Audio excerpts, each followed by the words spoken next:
Good morning, students, and welcome in our science online class. We are learning lesson number 3, food, health, and hygiene. So, in previous video, we have seen about health. Today, we are going to see about food. So, food is our basic need. We cannot survive without food. If we don't get food, our brain doesn't work properly. And there are varieties of fruit in the market available, and your mother also makes a number of dishes for you. So food plays a very important role in everyone's life because the food is the product which provides us energy, and with that help and with the help of energy we carry out various our activities. So how does this food plays an important role in our life? So see, food contains nutrients which are the building materials of our body and provide us energy for growth and other activities. So with the help of this food, we consume the required amount of nutrients for our body, and with the help of it, our body grows and develops, and we carry out various activities. So these nutrients include carbohydrates, fats, proteins, vitamins, and minerals, and these nutrients help us to remain healthy. And if we eat right amount of the nutrients contained food, then what will happen? We will be healthy, and it is also called as a balanced diet. But if we don't consume these nutrients in proper amount, we will remain unhealthy and we will fall sick.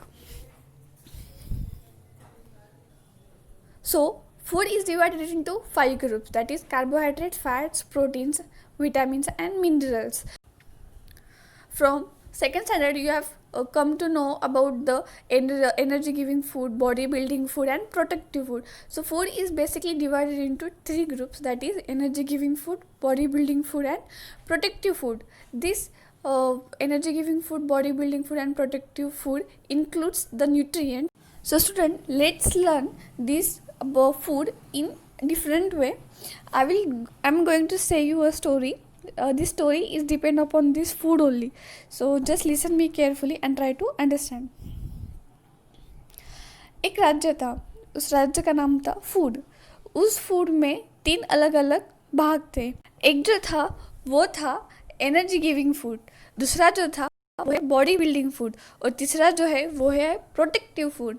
तो ये 3 उस राज्य के अलग अलग भाग थे, और इन तीनों के भी काम अलग अलग थे. एक जो राज्य था ये क्या कर रहा था, उस पूरे राष्ट्र को एनर्जी देने का काम करता था. इस राष्ट्र को एनर्जी देने का काम करने का किसका काम था? वो था कार्बोहाइड्रेट्स और फैट्स का.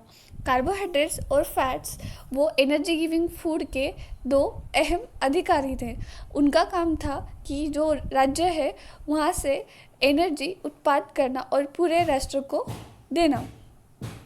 ये जो कार्बोहाइड्रेट्स थे, कार्बोहाइड्रेट्स के हाथ के नीचे कुछ लोग थे, वो इस तरह से है जैसे कि potato, rice, bread, cereals, sugar, fruit etcetera. ये जो लोग हैं इनका काम था कि एनर्जी देना. इसके अलावा जो फैट्स नाम का एक अधिकारी है, उसके हाथ के नीचे भी कुछ लोग थे, वो इस तरह से है जैसे butter, meat, cheese, vegetable oil, nuts, milk, cream and ghee. ये जो है ये क्या करते हैं, जो फैट वाले इनका भी काम एनर्जी देने का ही है, पर फैट के जो लोग थे वो बहुत दुगनी तेज़ी से काम करते थे as compare to carbohydrate. Carbohydrate जितनी एनर्जी नहीं प्रोवाइड कर सकता था, उससे डबल मात्रा में फैट्स के जो लोग थे वो एनर्जी प्रोवाइड कर सकते थे या फिर वो उत्पादन कर सकते थे. तो कार्बोहाइड्रेट और फैट्स को ये जो दोनों भी है ये किसके अंदर आते हैं? एनर्जी गिविंग फूड के अंदर. एनर्जी गिविंग फूड के अधिकारियों का नाम क्या है? Carbohydrates and fats. दोनों का काम क्या है कि एनर्जी देना पूरे राष्ट्र को, राज्य को. और इनके नीचे काम करने वाली कार्बोहाइड्रेट के नीचे काम कौन कर रहा था? Potato, rice, bread, cereal, sugar, fruit. और फैट्स के नीचे कौन काम कर रहा है? Butter, meat, cheese, vegetable oil, nuts, milk, cream and ghee. तो जो फैट्स होते थे वो कार्बोहाइड्रेट से ज़्यादा एनर्जी का बना सकते हैं. ठीक है, ये हो गया एक राज्य के बारे में. दूसरा राज्य है बॉडी बिल्डिंग फूड के अधिकारी का नाम है प्रोटीन्स। और जो प्रोटीन्स का जो काम होता है वो है आर्किटेक्चर मतलब बिल्डिंगें बनाना, रास्ते बनाना, इन सब का जो काम था ये किनके पास था? प्रोटीन्स के पास था। और प्रोटीन्स ये अपना काम बहुत ही अच्छे से करते थे। और प्रोटीन्स के हाथ के नीचे जो काम करने वाले जो कारीगर थे उनका नाम है eggs, fish, milk, cheese, pulses, soya beans and meats. इन सब की मदद से ये जो प्रोटीन था ये बहुत ही अच्छे इमारतें बनाने का काम बहुत ही अच्छे से कर रहा था। तो अभी जो दूसरा राज्य है उस दूसरे राज्य का नाम क्या है? Body building food. उसके जो अधिकारी का नाम क्या है? प्रोटीन्स। और प्रोटीन्स किन लोगों के मदद से ये काम कर रहा था? वो है eggs, fish, milk, cheese, pulses, soya beans and meat. तीसरा जो राज्य है वो है प्रोटेक्टिव फूड। प्रोटेक्टिव जो फूड है इसका जो काम है, इसका काम क्या है कि पूरे राष्ट्र का रक्षा करना अपने दुश्मनों से। और इसके जो अधिकारी थे, उसके जो सेनापति थे वो है विटामिन्स और मिनरल्स। विटामिन्स और मिनरल्स ये दोनों मिलकर पूरे राष्ट्र और पूरे राज्य का संरक्षण करते थे अपने दुश्मनों से। तो ये जो विटामिन्स होते थे इनका काम हर जगह पे होता था, राष्ट्र के अंदर भी और राज्य में भी।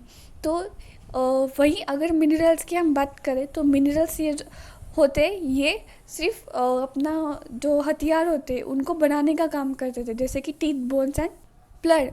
और ये जो विटामिन्स होते थे इनके हाथ के नीचे काम करने वाले लोग थे वेजिटेबल्स, फ्रूट है, फिश और भी कोई और भी बहुत सारे थे। और मिनरल्स के हाथ के नीचे काम करने वाले कौन है? Milk, fresh fruits, vegetables, eggs etcetera, ये सब आते हैं मिनरल्स के नीचे। तो तीसरे राज्य का नाम है प्रोटेक्टिव फूड, जहाँ के जो अधिकारी वो विटामिन्स एंड मिनरल्स। विटामिन्स के नीचे जो काम करने वाले थे वो है वेजिटेबल्स, फ्रूट एंड फिश और भी और बहुत सारे लोग।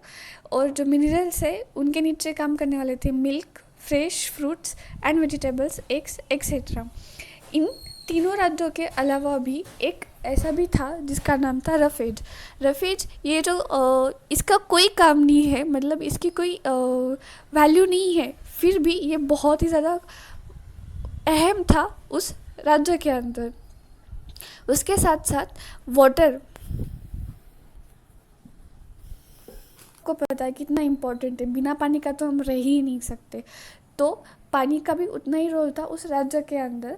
रफेज एक ऐसा वहाँ पे एक अधिकारी था जिसका वहाँ पे कुछ काम नहीं था, पर उसका रहना भी बहुत ज़रूरी होता है।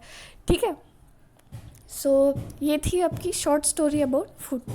सो today we have learned about the food. Food contains the nutrients, and there are 5 nutrients which are very essential for our body, that is carbohydrates, fats, proteins, vitamins and minerals. These are the 5 nutrients which is required to our body, which helps our body to grow. ये जो nutrients होते हैं ये बहुत ज़रूरी होते हैं हमारे बॉडी के लिए। इन 5 nutrients जो होते हैं ये हमारे बॉडी को ग्रो करने के लिए मदद करते हैं।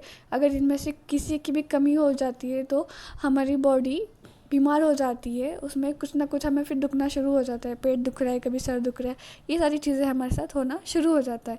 इसके अलावा रफेज नाम का जो अधिकारी था या फिर जो रफेज नाम का एक न्यूट्रिएंट है, इसका क्या काम है? इसका कोई काम नहीं होता है। इसका काम एक तो ये डाइजेस्ट भी नहीं होते पेट के अंदर में, यानी जब भी हम रफेज कोई भी प्रोडक्ट्स जो हम खाते हैं या फिर जो रफेज का जो फूड होता है वो हम खाते हैं तो उससे हमें कोई न्यूट्रिएंट्स नहीं मिलते। पर रफेज का काम क्या है कि वो हमारे पेट के अंदर अनडाइजेस्टेड जो फूड होता है उसको बाहर निकाल लेता है, यानी हमारा पेट साफ़ करने का काम रफेज का होता है। और उसके साथ साथ पानी का भी बहुत इम्पोर्टेंट रोल होता है। हमें पानी लगातार पीना चाहिए। अगर पानी की थोड़ी सी भी कमी भी हो गई हमारे बॉडी में तो भी प्रॉब्लम्स होती है।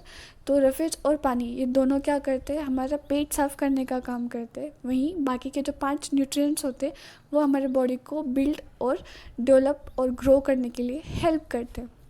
अगर हम इन 5 न्यूट्रिएंट्स और रफेज का प्रॉपर अमाउंट में अगर हम सेवन करते खाते इनको, इसका मतलब है क्या? ये हमारा बैलेंस डाइट हो जाता है। जैसे कि आप ये चार्ट देख सकते हो, यहाँ पे इसको बोला गया ये है बैलेंस डाइट। बैलेंस डाइट यानी आपको वो ब्रेड, राइस, पोटैटोज यानी एनर्जी गिविंग फूड भी खाना पड़ेगा। Milk, cheese, butter, curd and other milk products, ये जो है इनसे फैट मिल होता है और फैट का भी काम क्या है, एनर्जी देने का काम करता है। उसके साथ ही साथ चॉकलेट, कोलाज, केक्स, ये जो होते हैं, जो है चॉकलेट्स, कोलाज, केक्स एक्सेट्रा, यानी जो हम जंक फूड भी बोल सकते हैं या फिर फास्ट फूड है, ये जो सारी चीज़ें ये रफेज है। इससे क्या होगा कि ये डाइजेस्ट प्रॉपर्ली हमारे बॉडी में नहीं होता है, पर इनके वजह से हमारा पेट ज़रूर साफ़ होता है। उसके बाद है meat, fish, eggs and others, ये है ये प्रोटीन्स है, मतलब ये प्रोटीन्स के सोर्सेस है जो हमारे बॉडी बिल्डिंग में मदद करते हैं। फ्रूट्स एंड वेजिटेबल्स, ये प्रोटेक्टिव फूड है, यानी विटामिन और मिनरल्स के सोर्सेस है ये। तो इन सब का अगर हमने प्रॉपर डाइट हमने बना के रखा तो इसको ही हम क्या बोलेंगे, अ बैलेंस डाइट। और हमें ये सारी चीज़ें हमारे रोज़ के खाने में इंक्लूड करनी चाहिए। अगर हम इसमें से कोई भी एक नहीं खा रहे, इसका मतलब क्या हो रहा है कि हमारी बॉडी प्रॉपर से ग्रोथ नहीं कर पाएगी। ठीक है, so see Bingo's treasure, what is the importance of roughage in our food if it doesn't have any nutritional value। वो ये बोल रहे कि रफेज का अगर कोई इम्पोर्टेंस ही नहीं है तो हमें उसको क्यों खाना चाहिए। अगर उसको कोई न्यूट्रिशनल वैल्यू ही नहीं है रफेज को, तो हमें क्यों खाना चाहिए। तो जैसे कि मैंने अभी आपको बताया कि रफेज हमारा पेट साफ़ करने के लिए मदद करता है, तो इसलिए रफेज का खाना बहुत ज़्यादा इम्पॉर्टेंट होता है। अगर हमारा पेट ही साफ़ नहीं होगा तो हम जो ऊपर से और जो खाना खाते रहेंगे, अगर हमारा पेट साफ़ नहीं है तो कोई नई चीज़ आने के लिए वहाँ पे जगह रहेगी क्या, नहीं। तो फिर वो फूड डाइजेस्ट होगा क्या, नहीं। इसलिए रफेज फूड खाना भी उतना ही इम्पॉर्टेंट है। जब हम रफेज फूड खाएंगे वो डाइजेस्ट नहीं होता पेट में, और हमारा पेट क्या करेगा, उसको अपने बॉडी से बाहर निकाल देगा। इसका मतलब हमारा पेट फिर साफ़ हो जाएगा और फिर हम और भी हमारे मनपसंद चीज़ें हम खा सकते हैं। इसलिए रफेज का भी उतना ही इम्पोर्टेंस है जितना न्यूट्रिएंट्स का हमारे लिए बॉडी के लिए है। So this is all about food. I hope you all have understood this. So see you in the next video.